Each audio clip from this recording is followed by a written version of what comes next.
Bismillahirrahmanirrahim. Assalamualaikum warahmatullahi wabarakatuh. Bersyukur kita kepada Allah dengan mengucapkan Alhamdulillahirabbil alamin. Bersalawat juga kepada Nabi Muhammad dengan mengucapkan Allahumma sholli ala Sayyidina Muhammad. Teman-teman sekalian, apa yang terpikir di pikiran teman-teman ketika mendengar kata jomblo? Tentunya kadangkala kita mendengar stigma-stigma negatif, narasi-narasi negatif terkait dengan jomblo. Karena kadangkala jomblo itu diidentikan dengan kesendirian, keterpurukan, kehampaan, atau bisa kesepian gitu kan. Artinya jomblo ini seolah menjadi aib atau bahkan menjadi sesuatu yang dikeluhkan oleh generasi muda saat ini.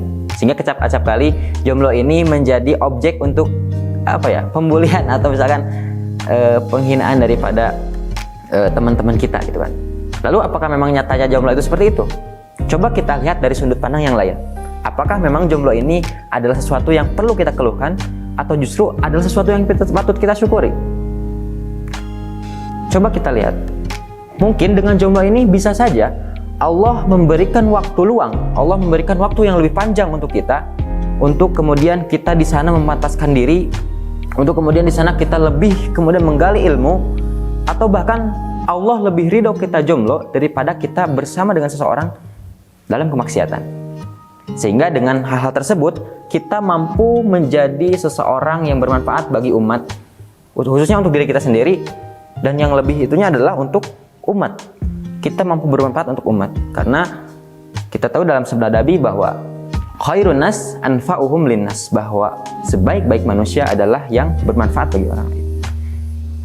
Coba kita selami, ada kisah-kisah ulama yang mereka rela untuk kemudian menjomblo karena berkhidmat kepada ilmu dibanding kemudian mereka mengutamakan menikah. Dalam satu kitab yang ditulis oleh Abu Ghaddah, judulnya itu Al-Ulama Al-Uzzab, ulama-ulama yang membujang, yang mana mereka allazina asarul ilma ala azzawaj, mereka lebih memilih untuk berkhidmat kepada ilmu dibanding kemudian untuk menikah. Maka salah satu diantaranya adalah salah satu ulama yang bernama Yahya bin Syarab An-Nawawi, atau kita kenal sebagai Imam An-Nawawi, yang mana karirnya sangat luar biasa. Ia sangat konsen terhadap ilmu, bahkan sampai akhir hidupnya ia menulis berpuluh-puluh kitab. Salah satu kisah yang unik adalah dalam satu hari Imam An-Nawawi, teman-teman, mengalokasikan waktunya untuk hadir di 13 majelis ilmu, 13 kajian dari 13 ustadz yang berbeda dengan kitab yang berbeda pula. Bayangkan 13 majelis ilmu. Bayangkan, misalkan kalau satu majelis ilmu 1 jam, berarti Imam An-Nawawi mengalokasikan 12 jam untuk kemudian mencari ilmu. Atau bahkan kisah unik lainnya adalah Imam An-Nawawi sejak kecil tidak suka untuk bermain. Aneh sekali kan, anak kecil tapi tidak suka untuk bermain. Ia lebih suka untuk kemudian membaca Al-Quran, membaca buku, dibandingkan bermain. Bahkan di usia baliknya, Imam An-Nawawi tidak pernah kemudian tidur di pembaringan.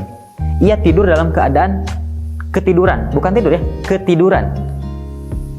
Ya, seperti kita kan kadang kita ketiduran ketika main HP, main laptop atau apapun gitu kan. Tapi Imam An-Nawawi berbeda gitu. Imam An-Nawawi tertidur dalam keadaan membaca kitab atau menulis kitab.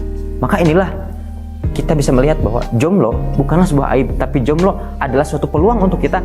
Mungkin disinilah kemudian kita memiliki waktu luang untuk kemudian kita maksimalkan di sana. Sehingga kita melihat dari kisah Imam An-Nawawi ini, ilmu itu seperti ruh daripada jasadnya.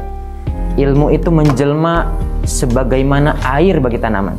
Ilmu itu layaknya udara bagi tumbuhan. Maka teman-teman sekalian, inilah kemudian yang patut kita pikirkan, bahwa jomblo bukanlah suatu aib. Jomblo adalah suatu jalan untuk kita memberikan manfaat untuk umat.